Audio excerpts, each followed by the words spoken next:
I'm so Danny. If Danny is a member of the GMB, a mental health nurse, and just gone through the ballot process, so not on strike yet, but he can tell us about that situation that they're facing. He's from Swansea in South Wales. So over to you, Danny. Okay, thank you, Martin. Yeah, so when I sat down to sort of think about what I was going to say, it's quite difficult because this is such an almighty mess.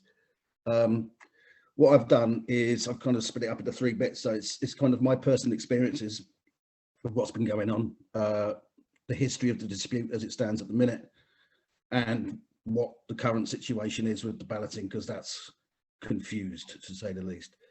So myself, I came to nursing quite late. I didn't qualify until the age of 49. That involves training, 3 years training, which is 2,300 unpaid hours working on the wards. That's supposed to be supernumerary. You're not supposed to be counted as a staff member.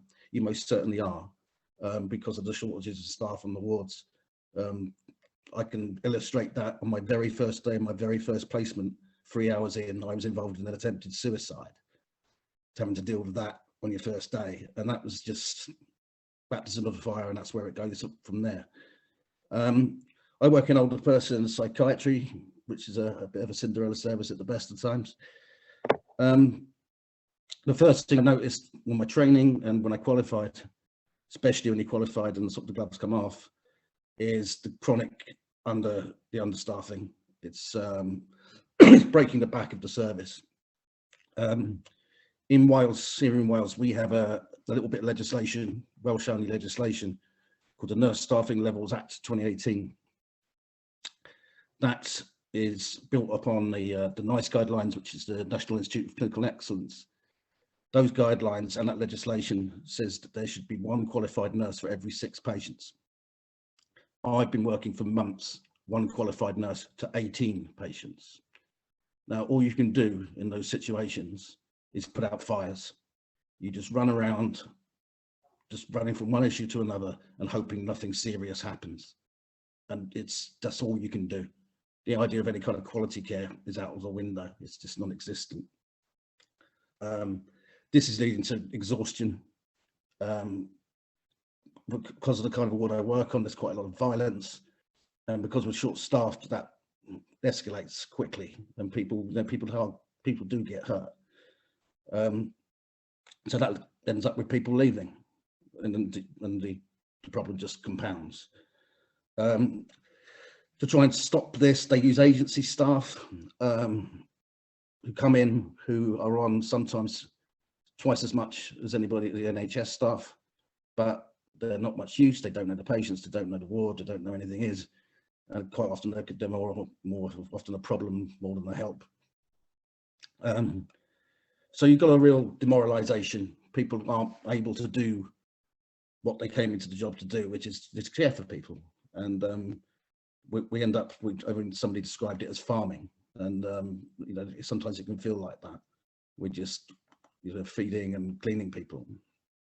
There is a real sense as well that we're being set up to fail, and I think there's an element of truth in that the privatisation of the NHS, it won't come as a big axe one day they'll abolish the NHS. It's a death by 1,000 cuts, and little bits are hived off all the time, and they are setting us up to fail, so they can point and say, oh look, the only way we can provide a decent health service is to privatise.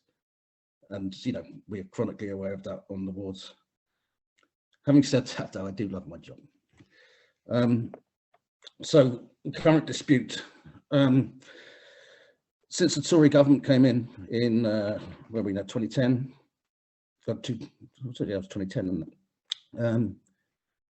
Your average band 5 nurse, which is, you know, your ordinary nurse in blue, we've seen just over a 10% cut in our wages in real terms.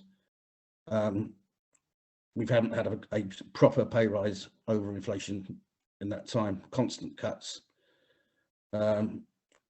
We just had a so-called pay rise, which was 6% below the rate of inflation. So in real terms, that's a £1,100 pay cut.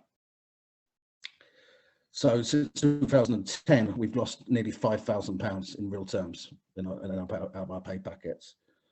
At the same time, wages in the private sector of healthcare have soared. As I said, when we do get agency staff, they're quite often sometimes on £30, £40 an hour, and we're on about 15. There is chronic underfunding in the NHS. The Tories will tell you that there's record spending, and that's true.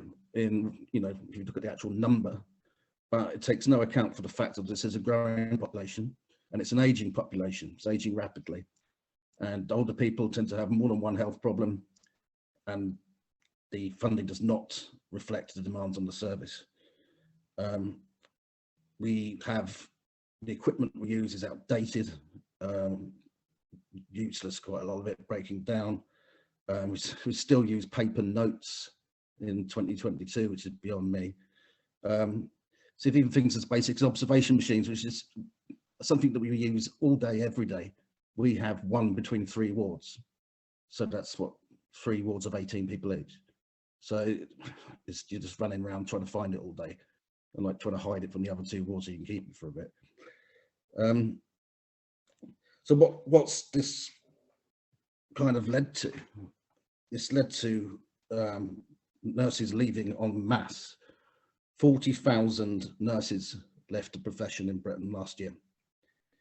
When you consider that there are 320,000 nurses on the register currently, you can see that those numbers are unsustainable completely. They are replaced every year by a certain amount of student nurses who qualify, but nowhere near enough. You've also got to remember that a lot of these people that are leaving are experienced, been around a long time. So there's an experience deficit. Now I've seen that on the wards. We've lost a lot of people who've been around a long time and, really knew their way around. And the average age of the nurses on the ward now is far lower than it was. It's probably in its late 20s now. Danny, about another 2 minutes. Yep, okay. So where am I in? So basically what's happening is you get into a spiral. Nurses leave, the pressure grows on those that remain, the pay remains low, more nurses leave, pressure grows. They go into a spiral. It's a death spiral for the NHS because it's unsustainable. We can't provide care. People will die, and that's the long and short of it. So this is where we are now. The trouble we have in the NHS is that the unions are divided. There's several unions that represent NHS staff. There's the Royal College of Nursing, which is mainly for the nurses, obviously, the GMB, Unison and Unite, all balloting separately at separate times and in different ways. So my union, GMB, won the consultation ballot, so we're going for strike, but they've split us all up. So the areas where they didn't meet the level, the 50% level, they're out. They've been knocked out of the competition. And in Wales, what they're doing is they're going for the 2 strongest sectors first. So I'm not being balloted yet, even though we've met the level. It's going to be the paramedics and one of the health boards next door to us in Brotaf. They're going first because they have the strongest votes. And depending on what happens there, they're going to spread. We have had problems with the RCN, who were balloted first, with ballot papers not going out, staff not being made aware of what a nursing strike would look like.